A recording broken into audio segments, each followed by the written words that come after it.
नमस्कार दोस्तों। आज टोको और छोड़ो आंदोलन की इस वीडियो कड़ी में एक इम्पॉर्टेंट मुद्दे पर मैं अपनी राय अपने दोस्तों के समक्ष रख रहा हूं। आज 9 मई है और आज ही के दिन हमारे देश के महान विभूति, देशभक्त, स्वाभिमान के प्रतीक, कुशल योद्धा, अपराजेय योद्धा महाराणा प्रताप का जन्म हुआ था। महाराणा प्रताप को हम इस रूप में याद करते हैं कि जब उस ज़माने में जब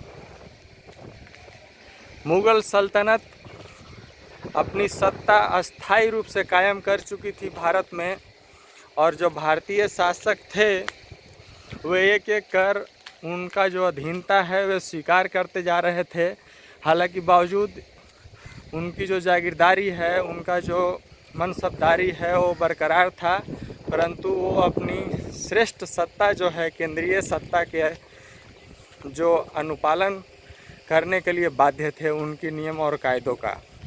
तो ऐसी सूरत में जब सब कोई हवा की दिशा में चल रहा हो, अर्थात कहा जाता है कि जब हवा जिस ओर चले उसी ओर चलना चाहिए, ये वर्तमान जीने का पद्धति है मेरा मानना है।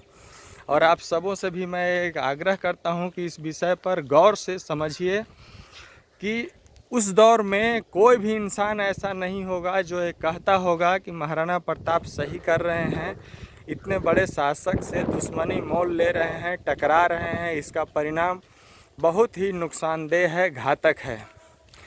परंतु उन्होंने माँ भारती की आज़ादी और स्वतंत्रता के लिए, अपने पूर्वजों के स्वाभिमान के लिए, अपनी देश मिट्टी का मान रखने के लिए उन्होंने हवा के रुख को मोड़ने का प्रयास किया, अर्थात वो भविष्य में जीना पसंद किए। उन्होंने कभी भी हवा की दिशा में जाना पसंद नहीं किया, अर्थात अधीनता स्वीकार नहीं किया। उन्होंने हवा के रुख को अपनी इच्छा अनुसार मोड़ने का प्रयत्न किया। भले ही वो कामयाब हुए या न हुए ये अलग बात है, उन्हें संघर्ष करना पड़ा, कष्ट झेलना पड़ा, ये अलग बात है। लेकिन आज इतिहास के पन्नों में जिन जिन राजाओं ने उन्हें उस वक्त नसीहतें दी कि आपको हवा के रुख के साथ चलना चाहिए, उनका नाम इतिहास के पन्नों में खोजने से नहीं मिलता। लेकिन जिन्होंने हवा के रुख को अपनी इच्छा अनुसार मोड़ने का प्रयास किया, आज इतिहास के पन्ने उनके गुणगान करते हुए थकते नहीं हैं और इतिहास के पन्ने उनके गुणगान से भरे हुए हैं। अब चयन आपको करना है कि वर्तमान में जीना है या भविष्य में जीना है।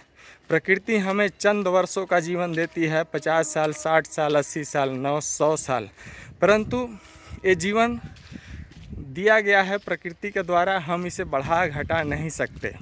परंतु इस जीवन के बाद जो दूसरा जीवन होता है, अर्थात आफ्टर लाइफ, तो आफ्टर लाइफ जो लाइफ है, उस लाइफ कितनी लंबी होगी ये निर्धारित करने का क्षमता हमें और आप में है, और ये कार्य हम लोग कर सकते हैं। अर्थात हमारी और आपकी जो कृति है, हमारे आपके द्वारा किया गया जो कार्य है वो कैसा होगा और समाज उसे किस रूप में अपनाएगा, समाज के लिए वो कितना लाभदायक होगा, कितना प्रेरणादायी होगा, ये साबित करेगा कि मौत के बाद जो हमारा आपका जीवन है वो कितना लंबा होता है।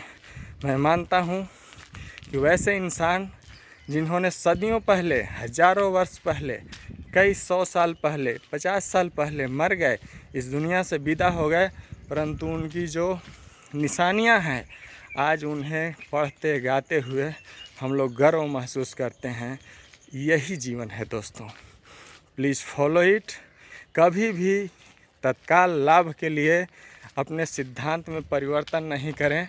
अगर करना है तो बिल्कुल अटल पथ पर चलने का प्रयास करें, और ये जो जीवन है ना, आपको वो चीज़ प्रदान करेगा जो कोई नहीं दे सकता है।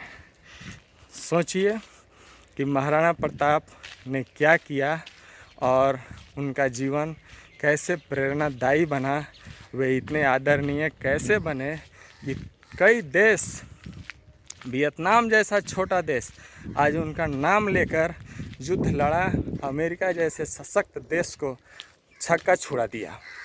तो नाम में इतनी शक्ति होती है कि आप अटल पथ पर निश्चयी होकर जब चलते हैं तो आपका नाम अपने आप में अनुकरणीय हो जाता है। दोस्तों, आज उनके जन्मदिन पर ये वीडियो शेयर कर रहा हूँ। दिल में उनके प्रति इतनी अगाध श्रद्धा है कि उसे हम शब्दों में बयां नहीं कर सकते। जय हिंद, जय भारत।